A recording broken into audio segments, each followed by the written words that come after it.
Welkom in Burgum!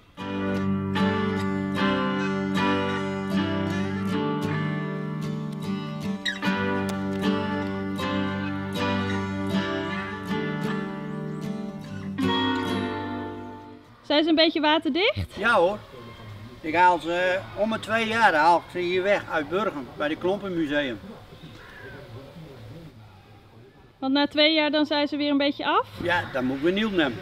En deze heeft u net nieuw? Nee, dit heb ik al bijna een jaar. Al bijna 2 jaar. Kijk. Kijk, het is nog lang niet af. Hoera, hoera, wat kun je wel zien dat zij zijn. Hip, hip, hip, hip, hoera! Hip, hip, hip, hip, hoera! Barbara, 4 jaar. Ja.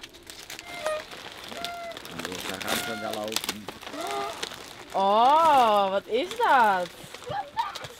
Snoepjes. Nog meer snoepjes. En de rekening van de tandarts. Nou, en wat mij opvalt, de jeugd is hier heel vriendelijk. Dat is bij ons in Groningen wel eens anders. Dan zeggen ze niks, maar hier wel. Nou. Ja, ze zijn al blij dat er hier een keer buitenlanders komen. Dat kan ook best zijn. Het is dat het nu een beetje troosteloos is, maar anders hebben jullie hier een prachtig plekje. Ja, mooi hè? Ja, het is een schitterende plek. Als je 's morgens wakker wordt en de zon komt op, dan doen we de flapje naar beneden. Nou kijk, en dan zitten we lekker zo met het flapje naar beneden en dan hebben we uitzicht op het Burgermermeer.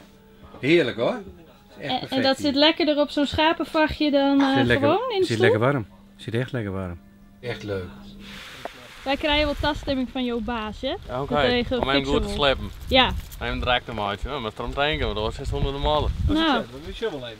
doe maar even. Ja, en ik moet een kap denken. Ja, zeker. Simmer in Friesland. Wordt mij mogelijk maken door Rabobank en de Peugeot dealers Haima en Hilkema.